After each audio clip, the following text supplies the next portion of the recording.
This is Nightly Business Report with Tyler Matheson and Susie Guerin. Brought to you by TheStreet.com, interactive financial multimedia tools for an ever-changing financial world. Our Dividend Stock Advisor guides and helps generate income during a period of low interest rates. Real Money helps you think through ideas for investing and trading stocks. Action Alerts Plus is a charitable trust portfolio that provides trade-by-trade strategies. Online, mobile, social media. We are TheStreet.com. Not too hot, not too cold. Investors are looking for a jobs number that's just right. But what happens if they don't get it? And why is this report so important?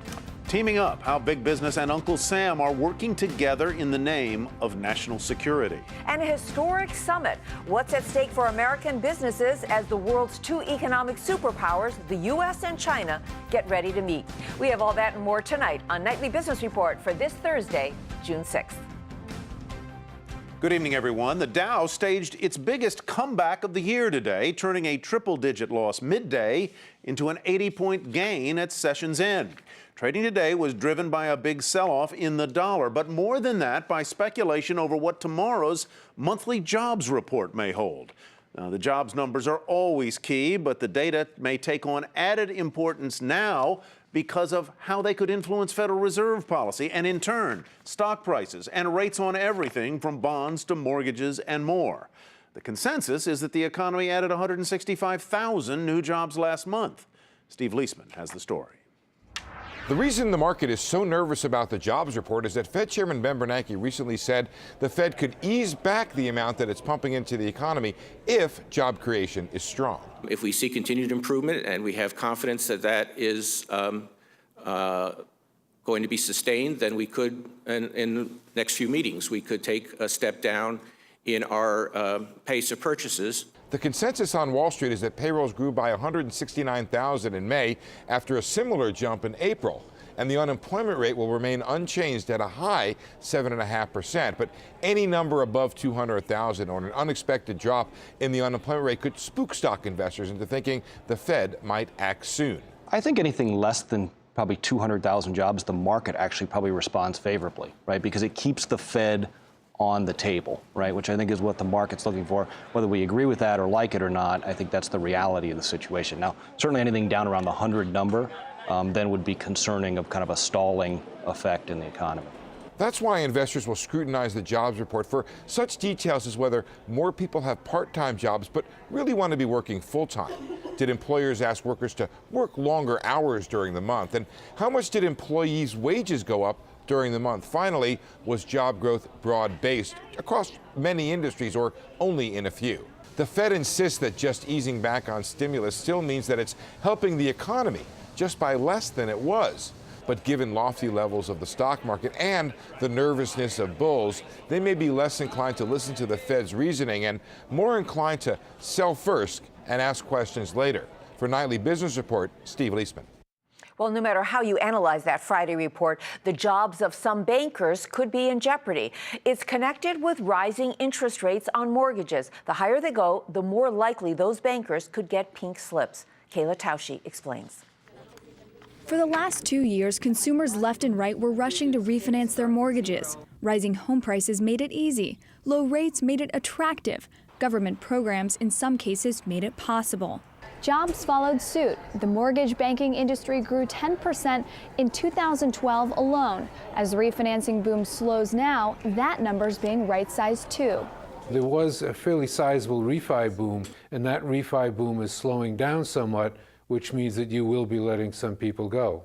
For one example, J.P. Morgan, the largest U.S. bank by assets, has outlined a round of up to 15,000 layoffs in its mortgage banking unit alone, to be completed by 2014.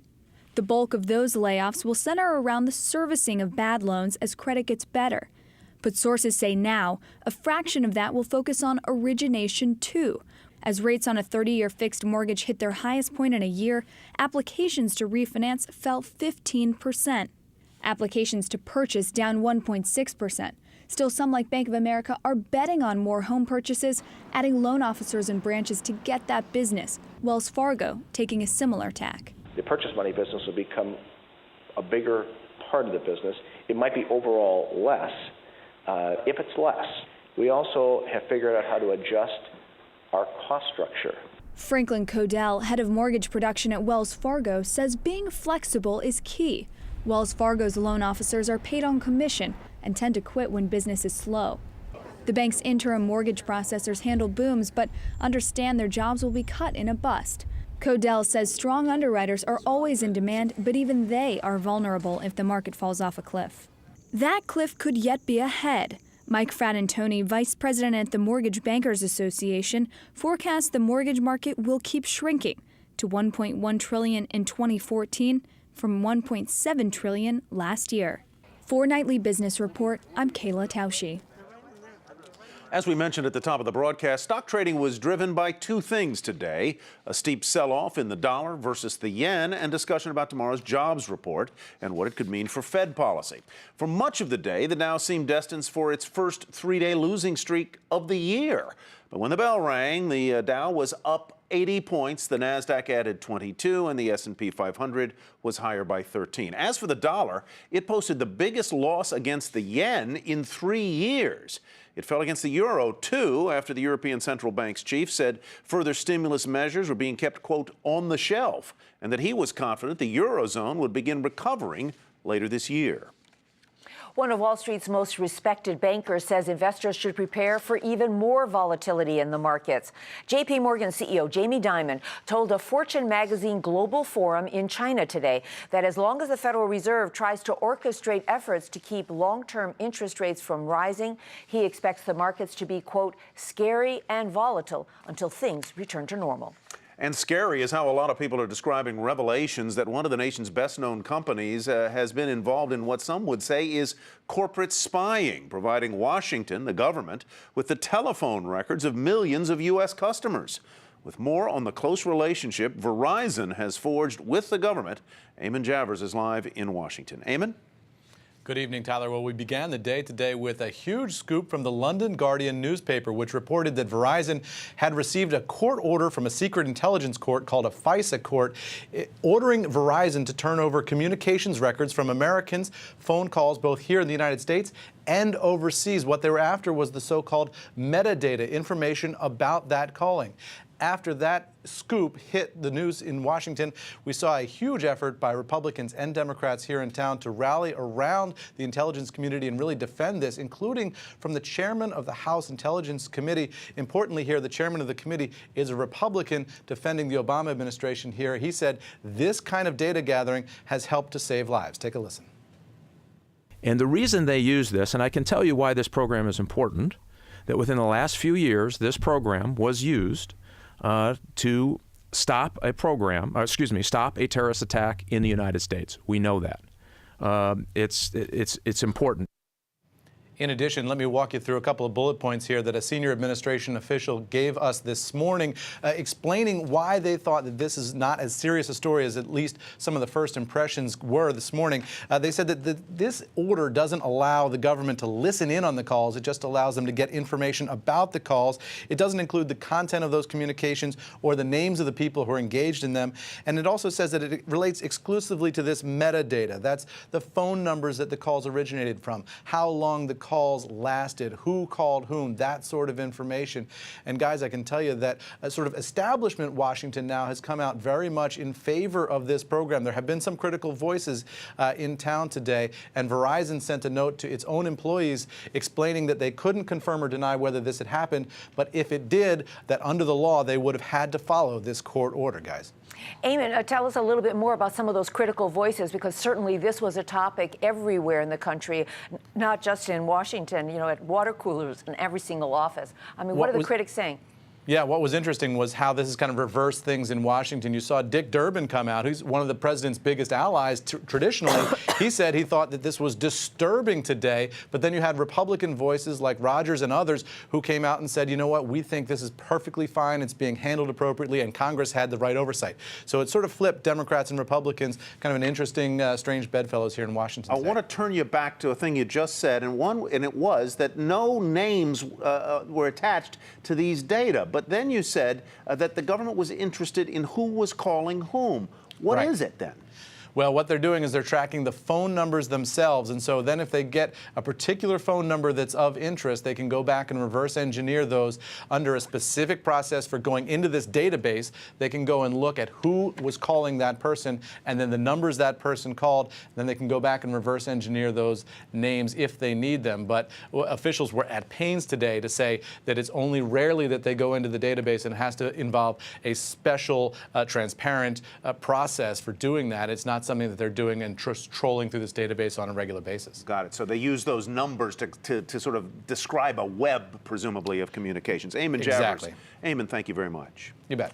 Also from Washington today, some headwinds in congressional efforts to overhaul the nation's immigration laws. The House so-called Gang of Eight reached a tentative deal to overhaul immigration rules last night, but the measure is facing a lot of opposition in the full House. At issue here, House Republican concerns about enforcing current laws regarding the deportation of young illegal immigrants and who's responsible for health care costs for undocumented immigrants. Also on Capitol Hill, the Senate failed to pass two measures that would prevent the interest rate on new federally subsidized student loans from doubling on July 1. The current rate on Stafford loans is slated to jump from 3.4% to 6.8% in less than 4 weeks, unless lawmakers can agree on a new plan. And still ahead on the program, the U.S.-China summit and why the meeting tomorrow between these two superpowers means so much for American business. But first, let's look at how the international markets closed today.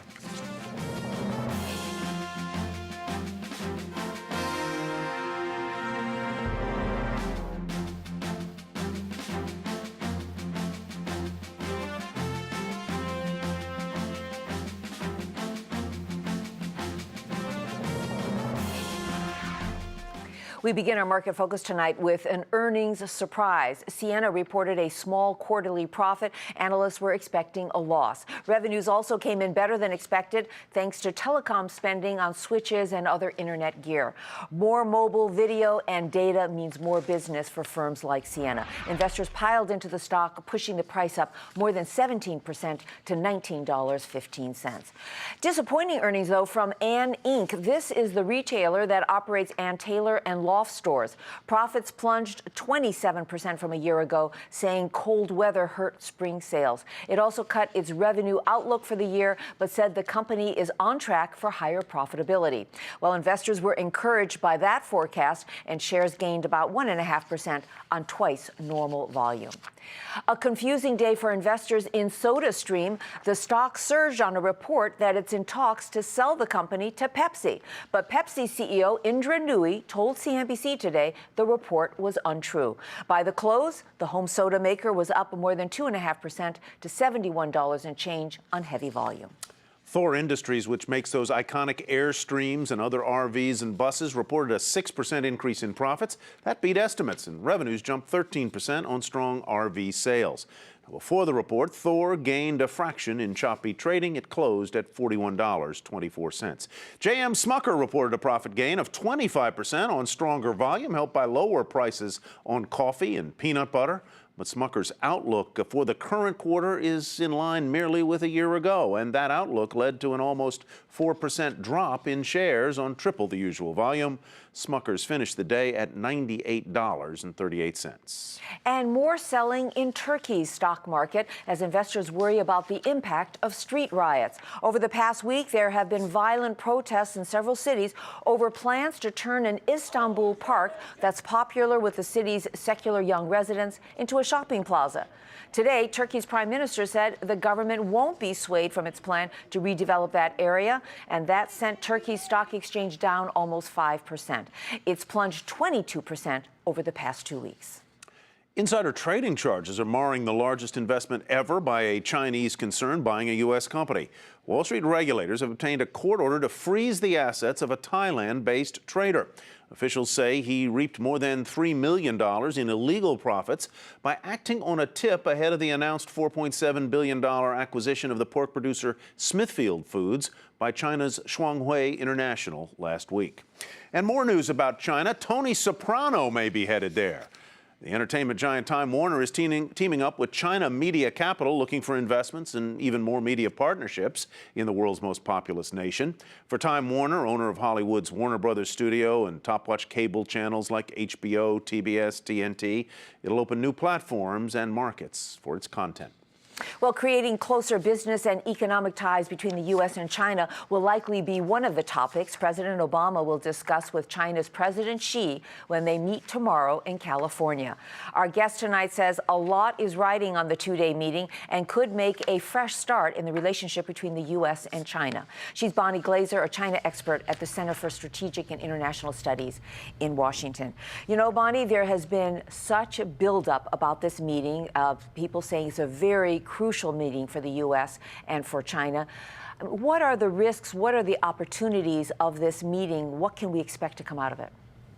Well, this is indeed a very important meeting, and I think that there are real opportunities for the two leaders to express their concerns directly to each other, their expectations, to try and identify some areas where they can cooperate in ways that they can benefit both of their countries' economies. I think that on the agendas of both Chinese President Xi Jinping and President Obama will be issues pertaining to market access for their companies. They are interested in expanding trade. And President Obama will be particularly concerned to talk about the cybersecurity hacking issues that have cost American companies a great deal in the stealing of intellectual property. You know, Bonnie, I would say intellectual property and hacking are two issues that will be of great concern to the American side. But the Chinese are very proud, and there are things that we do that get under their skin. From their point of view, what are we doing wrong? What's bothering them about us? Well, what's bothering the Chinese is a long list of things. It begins with the fact that the United States is rebalancing to Asia, strengthening ties with our allies, increasing our military deployments and missile defenses around China's periphery. And in terms of economic issues, the United States is seen as not facilitating the entry of Chinese investment into the United States, and we are seen as blocking the transfer of high technology to China because we maintain sanctions on China. Obviously, both sides have things that they want. American businesses are really keen on solving some of the issues that you were talking about, opening up trade, dealing with this whole cybersecurity. That's a big problem for American businesses. But is this meeting going to get granular and deal with some of these things? Or is this more of just kind of getting to know each other between Obama and Xi? It's very unlikely that there will be concrete agreements or deliverables that come out of this meeting. The hope is that the two leaders are going to establish some rapport, understanding of each other, lay the groundwork so that they can find ways to move the relationship forward. They might then instruct their bureaucracies to begin to resolve some of the problems that have been building in the relationship. And about a month after this meeting, the U.S. and China will hold their annual strategic and economic dialogue. And so some concrete agreements could be seen coming out of that meeting. Well, certainly everybody's going to be watching it very closely. Thank you so much, Bonnie, for a preview. Bonnie Glaser from the Center of Strategic and International Studies. And coming up, we will meet Hollywood's newest star, Google, and find out whether its gamble to play a bigger role on the silver screen will pay off. But first, a look at how commodities, treasuries, currencies fared today.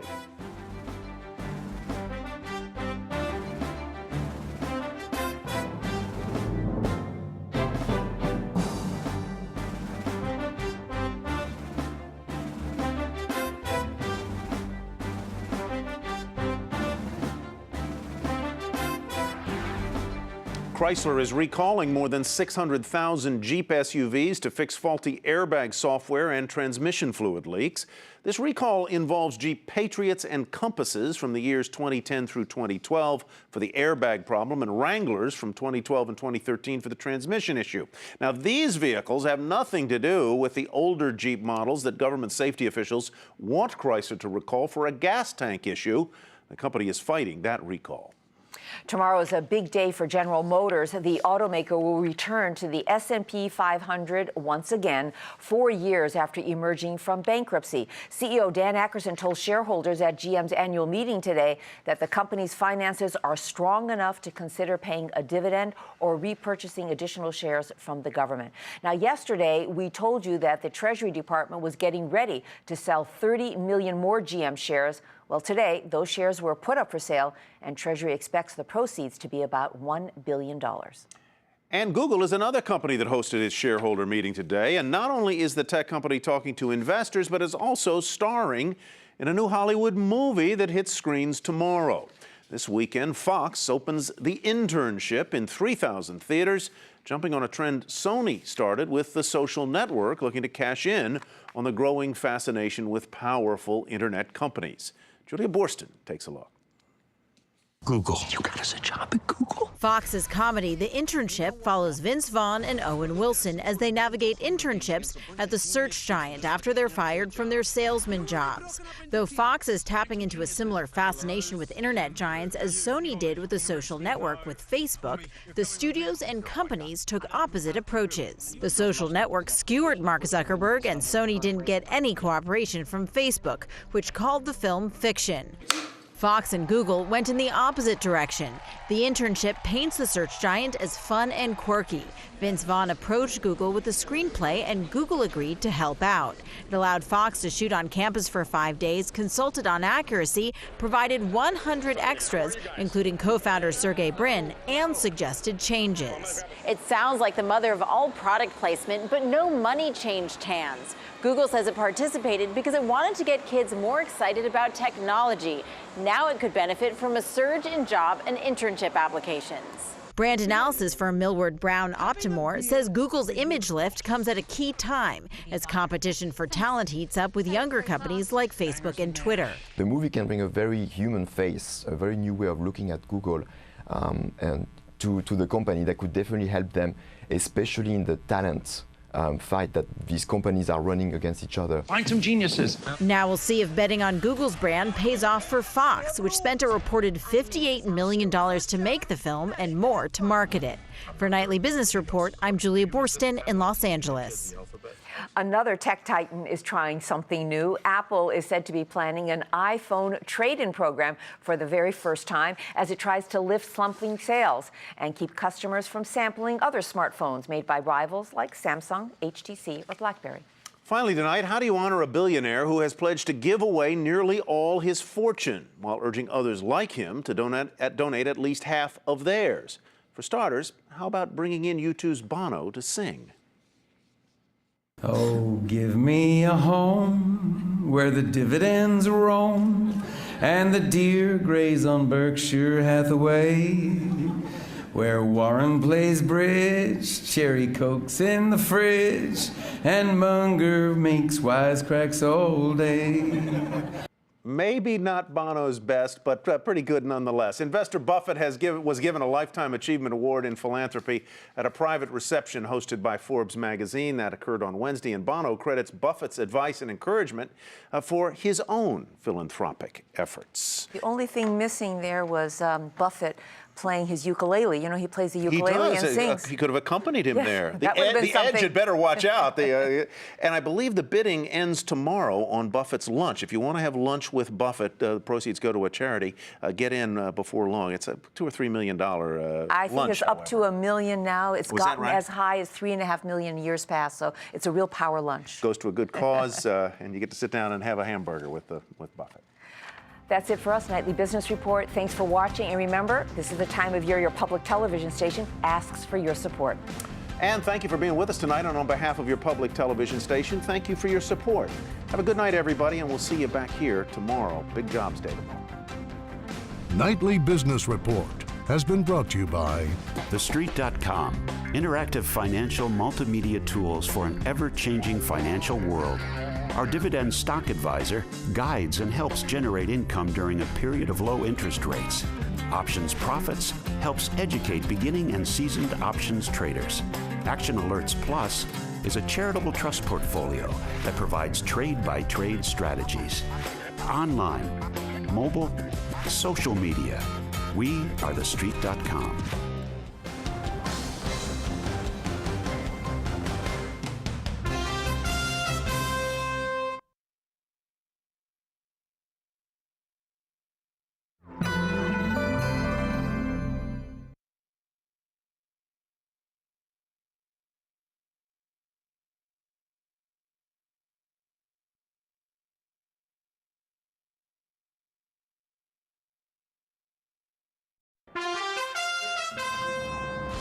I'm Susie Garrett with the Nightly Business Report News Brief. Wild swings in the markets today were driven by a steep sell-off in the U.S. dollar against the yen and jitters about Friday's jobs report. After an up-and-down session, the Dow closed 80 points higher. The Nasdaq added 22, the S&P up 13 points. First-time jobless claims fell by 11,000 last week, while planned company layoffs in May fell sharply from a year ago. The Senate failed to pass two measures that would prevent the interest rate on newly federalized subsidized student loans from doubling on July 1st. 4 years after emerging from bankruptcy, General Motors will be added to the S&P 500 index while it considers paying a dividend.